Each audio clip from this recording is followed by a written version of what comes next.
Welcome to Zee News. Sankranti Viksit Bharat జీరామ్జీ గ్రామ సభ మార్కాపురం మండలం తిప్పాయిపాలెం గ్రామంలో నిర్వహించిన స్వచ్ఛ సంక్రాంతి కార్యక్రమంలో భాగంగా జిల్లా కలెక్టర్ రాజాబాబు, మార్కాపురం శాసనసభ్యులు కందుల నారాయణ రెడ్డి తదితరులు పాల్గొన్నారు.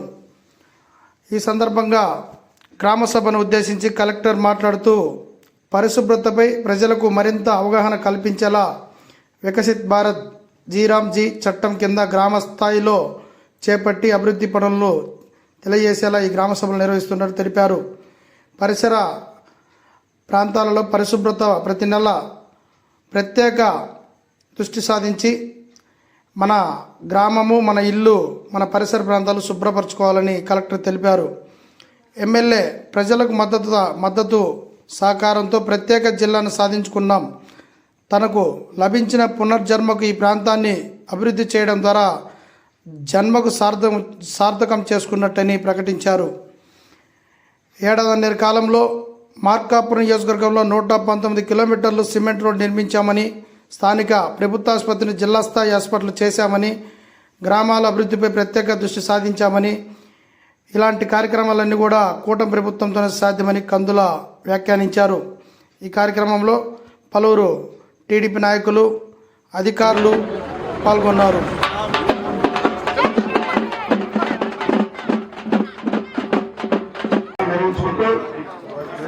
మన యొక్క రాష్ట్ర కార్మికులు గ్రీన్ అంబాసిడర్ పెట్టి, అదేవిధంగా గ్రీన్ కార్డ్ పెట్టి ఈ యొక్క గ్రామంలో ఉన్నటువంటి రోడ్లన్నీ కూడా కలెక్టర్ ఆఫీస్ ఓపెన్ చేసే టైంలో ఎమ్మెల్యే గారు చాలా ఎమోషనల్గా మాట్లాడారు.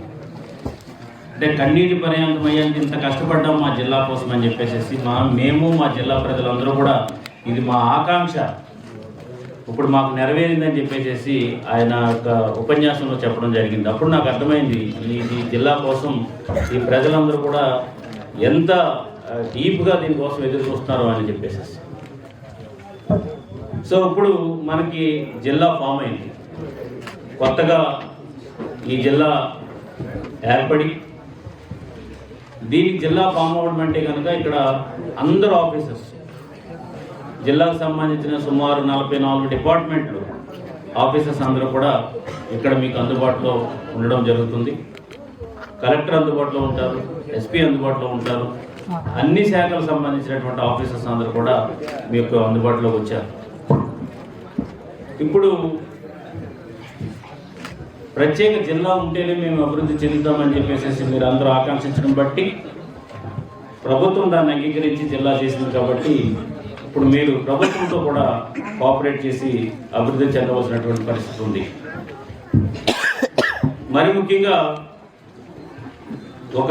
ఒక ఫ్యామిలీ, ఒక కుటుంబం యొక్క గౌరవం దేని మీద ఆధారపడుతుందంటే కనుక ఆ కుటుంబం ఆ ఇంటి చుట్టూ ఉన్నటువంటి పరిశుభ్రత మీద ఆధారపడుతుంది. ఏ విలేజ్, ఏ కుటుంబం అయితే పరిశుభ్రత పాటిస్తుందో మా కుటుంబంతో పాటు ఆ విలేజ్ కూడా పేరు వస్తుంది. ఆ విలేజ్ వల్ల ఆ మండలానికి పేరు వస్తుంది, ఆ మండలం వల్ల జిల్లాకు పేరు వస్తుంది, జిల్లా వల్ల రాష్ట్రానికి, రాష్ట్రం నుంచి దేశానికి. ప్రతి ఈవెంట్లోని కూడా ప్రతి నెల మీ అందరికీ తెలుసు, ప్రతి నెల కూడా ఒక శనివారం దీనికోసం అని చెప్పేసి కేటాయించి ఆ శనివారం నాడు మొత్తం పరిశుభ్రత అని చెప్పేసి అందరూ కూడా అందులో భాగస్వాములు అవుతున్నాం. ఈ నెల సంక్రాంతి నెల కాబట్టి ఈ నెలని ఈ స్వచ్ఛ సంక్రాంతి అని చెప్పేసి మనం పండగకి ఎట్లాగైతే మన కుటుంబాలను, మన ఇళ్ళని ఎలా శుభ్రం చేసుకుంటామో అట్లాగే దీన్ని పరిశుభ్రం చేసుకోవాలని చెప్పేసి ఒక నినాదంతో ఈ యొక్క స్వచ్ఛ సంక్రాంతి అనేది చేపట్టడం జరిగింది. మార్కాపురం జిల్లా అడిగాం, దేనికోసం అడిగాం? మన వెనుకబాటుతో పోయేదానికోసమే అడిగాం. మన యువతకు ఒక భవిష్యత్తు చూపిద్దామని అడిగాం. మన యువతకు ఒక ఉపాధి చూపించాలన్న ఆలోచనతోటే ఈ జిల్లా అయితేనే మనకు కూడా ప్రత్యేకంగా నిధులు వస్తాయి, ప్రత్యేకంగా ఉపాధులు దొరుకుతాయి, ఈ ప్రాంతంలో ప్రతి ఒక్కరికి పనిచేసుకునేదానికి అవకాశాలు దొరుకుతాయి, ముఖ్యంగా వలసలు ఆగిపోతాయి. వీటన్నిటిని అరికడితేనే జిల్లా అయితే బాగుంటుందని చెప్పి జిల్లా చేయించాం. మన పెద్ద ఆయన ముఖ్యమంత్రి గారు చంద్రబాబు నాయుడు గారి దయ వల్ల, పుణ్యం వల్ల మనం దాన్ని అందిపుచ్చుకోవాలి. ఏదో ఇచ్చాడులే, ఎవరి కోసం ఇస్తాడులే, లేకుంటే ఇంకో రకంగా మనం భావించుకొని అందరం తలా ఒక మాట మాట్లాడితే అది కరెక్ట్ కాదు. చేసేటువంటి పనిని చేసేటువంటి వాడిని చేస్తున్నాడు అని అంటే ఇంకా 10 పనులు చేస్తారు. ఆ చేస్తున్నాడు అంటే చేసేవాడికి కూడా నిరుత్సాహం వస్తుంది. మీరు కూడా తెలుసుకోవాలి. వెలుగొండ ప్రాజెక్టు ఏమైంది మీరు చూడండి, ఎంతవరకు దుర్మార్గం. లాస్ట్ 5 ఏళ్ళు సంవత్సరం అని చెప్పి చూసాం. ఇంకా 4,000 కోట్లు ఖర్చు పెట్టాలి.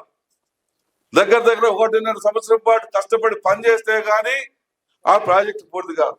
అటువంటి ప్రాజెక్టును జాతికి అంకితం చేసిపోయారు, మరి చెవులో పూలు పెట్టిపోయారు. కానీ ఈ ప్రభుత్వం మోసం చేయాలనే ఉద్దేశం లేదు. ఇప్పటికి 4 సార్లు వచ్చింది మన నిమ్మల రామానాయుడు గారు, ఇరిగేషన్ మంత్రి గారు. లోపలికి 17 కిలోమీటర్లు పోయి వచ్చాం టన్నల్ లోపల. తెలంగాణలో ఇటీవల ఒక టన్నల్ కూలిపోయి 13 మంది చచ్చిపోయినారు. ఈ రోజుకి కూడా బాడీలు దొరకటం లేదు. అంత ప్రమాద స్థితిలో ఉన్నా కూడా ధైర్యంగా లోపలికి ఎందుకు పోయి వచ్చాం? అరే మన ప్రాంతం బాగుపడాలంటే ఇది ఒకటి ఏకైక మార్గం ఇది. కాబట్టి మన రైతులందరికీ జీవనాడైనటువంటి ఈ యొక్క వెలుగొండ ప్రాజెక్టు పూర్తి చేయాలన్న లక్ష్యంతో ఆ వెలుగొండ ప్రాజెక్టును స్పీడ్ చేసేదానికి తిరుగుతా ఉన్నాం. నిన్న రేపు 7వ తారీఖున చంద్రబాబు గారు రావాల్సింది, కానీ అది పోస్ట్ పోన్ అయింది. త్వరలో చంద్రబాబు గారు కూడా వచ్చిందంటే ఇంకా కొద్దిగా స్పీడ్ గా పరిగెత్తుంది. అంటే ఈ ప్రభుత్వం పని చేసేదానికి ఏ రకంగా చిత్తశుద్ధితో ఉంది అనే దానికి మీరు కూడా ఆలోచన చేసి ఈ ప్రభుత్వం చేస్తున్నటువంటి చర్యల్ని సమర్థించమని చెప్పి మాత్రం నేను కోరుతా ఉన్నా. అంతేగాని ఓట్లు వేయండానో ఇప్పుడు ఓట్లు ఉన్నాయనో ఇప్పుడు ఎవరేం మాట్లాడటం. మీ ఊరుంది తిప్పిడుదలనో కాంగ్రెట్ విలేజ్ ఉంది, రోడ్డు ఏ రకంగా ఉంటే తెలియదా? ఈరోజు ఆ రోడ్డుని లాస్ట్ 5 ఏళ్ల నాడు మొదలు పెట్టి ఇంతవరకు ఎందుకు పూర్తి చేయాల? నేను వచ్చినాక పూర్తి చేయించాను. ఈ రోజు మీ ఊరు నుంచి పెడుతున్నాను మన ఊరు భూపతిపల్లి వరకు 7 కోట్లు పెట్టి ఆ రోడ్డు వేస్తారా సస్తారా అని చెప్పి కాంట్రాక్టర్లు బెదిరించి ఈరోజు పని పెట్టి చేపిస్తాం. చేపించాలని చిత్తశుద్ధి ఉండాలి. మన ప్రాంతాలు బాగుపడాలన్నటువంటి ఆశ ఉండాలా, కోరిక ఉండాలా. 119 కిలోమీటర్లు ఈ రోడ్డు సిమెంట్ రోడ్లు వేయించా మన నియోజకవర్గంలో. వాళ్ళు 7 కిలోమీటర్లు వేయించారు. అయినా కానీ మన ప్రజల యొక్క భావాలు ఆలోచనలు మారటంలా. అంటే ఒకటే రోజు డ్రైన్లు పడిపోవు, ఒకటే రోజు మొత్తం ఊరంతా సిమెంట్ రోడ్లు పడిపోవు, ఒకటే రోజు అన్ని రావు, ఒక్కొక్కటిగా వస్తా ఉన్నాయి. ఇప్పుడు మ్యాజిక్ ట్రైన్లు అని చెప్పి చేపిస్తా ఉన్నాం. నాగులవరం విలేజ్ మోడల్ విలేజ్ గా చూస్తారు. ఆ ఊరు మొత్తం ఇంకా రేపు అయిపోవచ్చింది. ఇంకొక 2 వారాల్లో పూర్తి అయిపోతుంది. మీరు పోయి చూసిరండి ఆ ఊరిని. ఒక్క డ్రైనేజ్ ఏ రకంగా ఉంటుందో చూడండి. ప్రతి వాడు కూడా మా ఊరు ఈ రకంగా చేయాలని అడగాల మీరు. ఆ రకంగా మన పల్లెటూరులను డెవలప్ చేపిస్తా. మీరు ఏమనుకున్నా కానీ నాకు ఇది పునర్జన్మ. మీ అందరి దయతోటి, మీ అందరి ఆశీస్సులతోటి నేను పునర్జన్మ ఎత్తిన. ఈ పునర్జన్మను సార్థకం చేసుకోవాలనుకుంటున్నా. 100% సార్థకం చేసుకుంటా. నాకు ఆ భగవంతుడు 2వ జన్మ ఇచ్చి మీ దగ్గరికి పంపించాడు. ఈ జన్మలో నేను మార్కాపురం జిల్లా సాధించాలనుకున్నా సాధించా. మీ అందరి దయతోటి, మన అధికారుల సహకారంతో. వెలుగొండ ప్రాజెక్టు పూర్తి స్థాయిలో సాధించాలనుకున్నా సెకండ్ టర్నర్ తో సహా సాధించిన నా సెకండ్ టర్నర్ పుణ్యాన 3,50,000 ఎకరాలకి నీళ్లు వస్తాయి. మార్కాపురం హాస్పిటల్ ఒకప్పుడు 100 పడకల హాస్పిటల్ ఉన్న దాన్ని జిల్లా హాస్పిటల్ తేవాలనుకున్నా చీరాల పోయే జిల్లా హాస్పిటల్ మార్కాపురం తీసుకొచ్చి పెట్టినా ఈ రోజుకు 600 నుంచి 700 మందికి ఓపీ వస్తా ఉంది. నెలకు వచ్చేసరికల్లా 150 నుంచి 200 మందికి ఆపరేషన్ చేపిస్తా ఉన్నాం. ఇంకా పరికరాలు తీసుకొచ్చి బ్రహ్మాండమైనటువంటి హాస్పిటల్ ఆపరేషన్లు చేస్తానికి హాస్పిటల్ డెవలప్ చేస్తా ఉన్నాం. మెడికల్ కాలేజ్ అని చెప్పి పెట్టి మన అందరిని నమ్మించి సంకరాకిచ్చిండ్రు వాళ్ళు. కానీ ఈ రోజు ఆ మెడికల్ కాలేజీని కూడా త్వరలో మొదలు పెట్టించబోతా ఉన్నా. బ్రహ్మాండమైనటువంటి అత్యాధునికమైనటువంటి పరికరాలు తీసుకుని వచ్చి అరికాల నుంచి జుట్టు వరకు అన్ని ఆపరేషన్లు ఈ ప్రాంతంలోనే మన హాస్పిటల్లో జరిగేలా చూడబోతా ఉన్నాం. 33 సంవత్సరాల పాటు లీజుకి ఇస్తా ఉంటే దాన్ని వీళ్ళేదో ఇటీవల మీ ఊర్లోకి వచ్చి తప్పెట్లు కొట్టుకొని తిరిగి ఉంటారు. మెడికల్ కాలేజీలు అన్యాయం అయిపోతున్నాయని. ఎందుకు అన్యాయం అయిపోతున్నాయి నాకు అర్థం. వాళ్ళు ఏమో 33 సంవత్సరాల పాటు నువ్వు బతుకుంటావు నేను బతుకుంటావు లేదు, ఓపీ ఫ్రీ అన్నారు. 25 లక్షల వరకు ఆపరేషన్ ఫ్రీ చేస్తామంటున్నారు. 1000 మంది వరకు ఉద్యోగాలు ఇస్తామంటున్నారు. మెడికల్ కాలేజీలో 65 సీట్లు మీకంటే 15 సీట్లు ఎక్కువగా ఉచితంగా ఇస్తామని చెప్తున్నారు. అటువంటి కాలేజీ వస్తా ఉంటే వాళ్ళు వద్దు, వాళ్ళు వస్తే ఒప్పుకోం, వీళ్ళు వస్తే ఒప్పుకోం, వస్తే రఫా నరుకుతామంటే ఏ స్టేట్మెంట్లు వస్తున్నాయి, ఇది పబ్లిక్ మీటింగ్ కాదు కాబట్టి ఎన్ని చెప్పకూడదు అని ఏ మాట్లాడుతున్నారు. కానీ వస్తే ఈ ప్రాంత ప్రజలకు ఎంత అవసరమో నాకు తెలుసు, లేదు మీ అందరికీ తెలుసు. దాన్ని రాకుండా అడ్డుకోవాలని చూసేవాళ్ళు ఎవరో మీకు కూడా తెలుసు. కానీ ఎవడెన్ని అడ్డంకులు పెట్టినా ఎవడేం చేసినా ఆగదు, చేసి చూపిస్తా. మార్కాపురం జిల్లా ఏ రకంగా అయితే మన అందరి దయతో సాధించుకున్నామో, మన అందరం కూడా మన ప్రాంత అభివృద్ధికి మనస్ఫూర్తిగా ఒకళ్ళ సహకరించుకుందాం. ఈడ కులాలు, మతాలు, పార్టీలు, పట్టింపులు ఏమి ఉండవు, అటువంటి ఏమీ జరగవు. మీరు కూడా చూడండి, ఒక్క పెన్షన్ తీసేసామా, ఒక్కరిని ఇబ్బంది పెట్టామా, ఒక్క రైతుకు అన్యాయం చేశామా, మీ పొలాలు ఒకటి పొలం ఇంకోటి పొలానికి ఎవరికైనా ఎక్కించామా, ఎవరినన్నా ఇబ్బంది పెట్టినామా చూసుకోండి. 1.5 సంవత్సర కాలంలో ఏమీ చేయం కూడా. మనం బాగుపడాల.